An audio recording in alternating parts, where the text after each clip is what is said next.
네, 앞서 소개해드린 대로 이 작품은 지금 그 일본 애니메이션 감독이 이제 연출을 했는데요. 이 애니메이션과 또 대비되는 최근에 넷플릭스에서 또 만들어진 그 드라마 시리즈가 있습니다. 네, 이제 시즌 3까지 제작이 됐는데 아마 이제 그 다음 시리즈는 아직 제작 계획이 없는 걸로 제가 거기까지 알고 있습니다. 애니메이션과는 다른 그 실사로 보는 재미가 있는데요. 이 드라마는 아무래도 더 많은 캐릭터들이 등장하고 인물들이 등장하고 더 많은 원작에 나와 있지 않은 그런 사건들이 또 영상화되어서 한편의 이제 시리즈로 그렇게 제작이 됐는데 뭐 좀 차이점이 있다라고 한다면 저는 이것은 뭐 일본에서 만들어진 애니메이션과 뭐 북미에서 만들어진 그 드라마 시리즈의 차이 라기보다는 물론 뭐 문화권의 뭐 차이 때문에 드러나는 애니라는 그 인물에 대한 해석의 차이라든가 이런 것들이 있겠지만 저는 시대적인 차이가 훨씬 더 많이 읽힌다고 봅니다. 지금 이제 최근에 만들어진 드라마 시리즈에서는요, 실사 드라마 시리즈에서는 그 애니 조금 더 그 페미니즘적인 작품 자체 전체에 좀 이제 페미니즘적인 성향이 많이 들어가 있다라고 보시면 될 것 같아요. 사실상 애니 살던 시대에 여성에게 가해져 있던 어떤 선입견이라든가 그리고 이제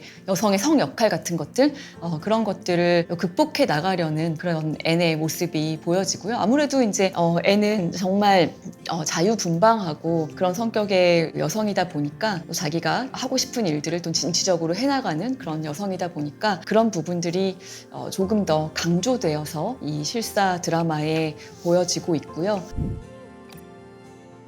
네, 빨간머리 애니 한국의 독자들에게 이제 소개된 그 경로를 보면 불과 한 2년 전에 돌아가신 신지식 작가님께서 네, 이 작품을 번역을 했다고 알려져 있는데요. 네, 1953년이었죠. 한국전쟁으로 폐허가 됐던 그 서울의 한 서점에서 문고판으로 나온 빨간머리엔이라는 책을 일본어로 된 책이었습니다. 그 책을 이 선생님께서 발견을 하시고 조금씩 번역을 해서 당시 교편을 잡고 계시던 이화여고의 그 주보에 매주 게재를 하게 됐는데 그때 뭐 학생들의 반응이 폭발적이었다고 합니다. 그래서 이제 그것을 모아서 또 단행본으로 출간을 하게 되고 이런 식으로 해서 원작자가 쓴 그러니까 몽고메가 쓴 모든 책을 또 다 선생님께서 번역을 하셨습니다. 근데 원래도 선생님께서 이제 글을 쓰시는 작가이기 때문에 단순히 번역이라는 게 뭐 요즘엔 다들 아시다시피 제2의 창작이라고 하지 않습니까? 너무나 선생님의 언어로 잘 표현해 주셨기 때문에 많은 독자들을 얻을 수 있었던 계기가 된 것 같고요. 그리고 아무래도 이제 또 여고생들이 또 자기가 몇 년 전에 거쳐왔었던 그 소녀 시절을 좀 생각하면서 또 N을 좀 응원하는 심정으로 이 책을 처음에는 좀 보지 않았나 싶습니다. 이제 그런 경로로 이 책이 한국에 소개가 됐고 그리고 이제 그 다음부터는 많은 그 빨간머리 N이라는 제목으로 나온 그 영화들이 또 있었습니다. 뭐 우리가 잘 알고 있는 그 여배우들, 뭐 엘리자베스 테일러나 뭐 이런 배우들이 또 주연한 그 작품들이 있었기 때문에 그런 식으로 이제 또 영상화된 그 빨간머리 앤을 보기 시작했고 그리고 이제 1980년대 오면은 그 또 빨간머리 앤이 전국적으로 이제 TV에서 방영이 되면서 애니메이션으로 이런 애니메이션으로 이제 TV 방영이 되는 경우에는 아주 그 기간이 길기 때문에 또 오랫동안 화제가 되고 항상 그 시간을 기다리면서 많은 어린이들이 앤과 함께 성장해가는 그런 그 시간들을 보낼 수 있었던 것 같습니다. 네, 빨간머리 앤을 또 감명 깊게 보신 분들 요즘에는 어떤 작품을 또 보면 좋을까 뭐 이런 질문을 받았는데 요즘이 아니라 사실 빨간머리 앤 시리즈를 생각했을 때 가장 먼저 좀 유사하면서 또 빨간머리 앤을 재밌게 보신 분들이라면 또 이 작품도 재밌게 보실 수 있을 거라고 생각되는 작품은 작은 아씨들이에요. 네, 너무 뻔하다고 생각하실 수 있겠지만, 네, 그렇습니다. 같이 또 그 여성 주인공들이 등장을 하고, 작은 아씨들도 역시나 이제 북미권에서 이 작품 같은 경우에는 아버지가 그 부재한 상황에서 어머니가 가난이라는 역경, 그리고 이제 혼자서 키워야 된다라는 어떤 그런 부담감에서 어떻게 그 가정을 꾸려나가는가 하는 그런 모습들 그리고 이제 4명의 정말 다른 여성 캐릭터들이 등장해서 빨간머리 앤을 재밌게 보신 분들이라면 작은 아씨들 시리즈도 재밌게 보실 수 있을 것 같은데요. 이 작품도 많이 영화화 되었는데 최근에는 그 그레타 거윅 감독이 지금 이제 할리우드에서 활발하게 활동하고 있는 여성 감독으로서 이 작품을 다시 본인의 관점에서 재해석해서 내놓은 작품이 뭐 아카데미 시상식에 굉장히 많은 부분에 후보에 올랐었죠. 작품상을 비롯해서요. 이 작품 역시도 사실 어떤 종류의 페미니즘을 갖고 있지만 그것이 뭐 남성들이 본다고 하더라도 전혀 공격적이거나 자극적으로 다가오는 것이 아니고 그때 당시에 그 여성들이 참 그 많은 사회적인 제약과 그 억압에서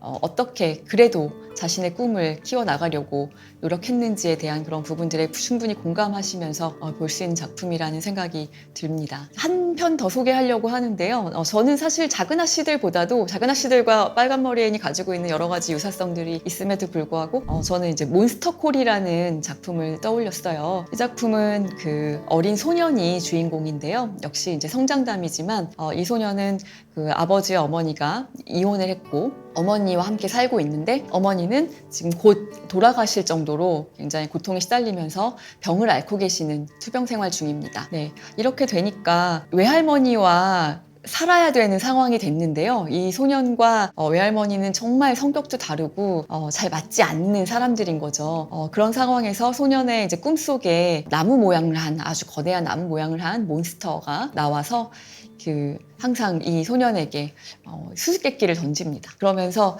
이 소년은 자신의 내면으로 점점 더 깊이 들어가게 되는데요. 저는 그 빨간 머리 애니 지금 여러분이 이제 보신 이 그린 게이블로 가는 길에도 보시면 그 소녀로서 어떻게 보면 그 성인들이 어른들이 참 주고 싶지 않은 상처를 주게 돼요. 우리가 바라던 건 남자아이였지 네가 아니야 라는 그런 말을 이 소녀가 들었을 때 세상이 자신을 거부한다라는 그런 생각, 이것이 얼마나 이제 사실은 트라우마가 될 수 있는 그런 부분이었을까요? 거절감 같은 것들이죠. 그런데 이 소년도 역시 사실은 뭐 이 시기에는 정말 좋은 것만 보여주고 싶고 좋은 생각만 했으면 좋겠다고 생각하지만 그래도 성장하기 위해서는 알아야 될 것을 조금은 남들보다 빨리 경험하게 되는데요. 뭐 스포일러가 조금은 되겠지만 보시라는 의미에서 조금 더 설명을 드리면 이 소녀는 자신의 그 내면 깊은 곳에 들어갔을 때 어머니가 너무 고통스러워하고 그걸 보는 자신도 너무나 힘들기 때문에 차라리 엄마가 이제 돌아가셨으면 좋겠다라는 생각을 하고 있다라는 사실을 이 몬스터와의 소통을 통해서 직시하게 됩니다. 그리고 또 자신이 아무리 원하지 않아도 자신과 그렇게 맞지 않는 가족이기 때문에 그래도 핏줄로 연결이 되어 있기 때문에 같이 살아야 되는 이 외할머니와의 어떤 동거에 대해서도 이제 또 직시를 하게 되죠. 이런 부분에 있어서 또 빨간 머리 앤과 또 상통하는 부분이 있다고 생각이 들고요.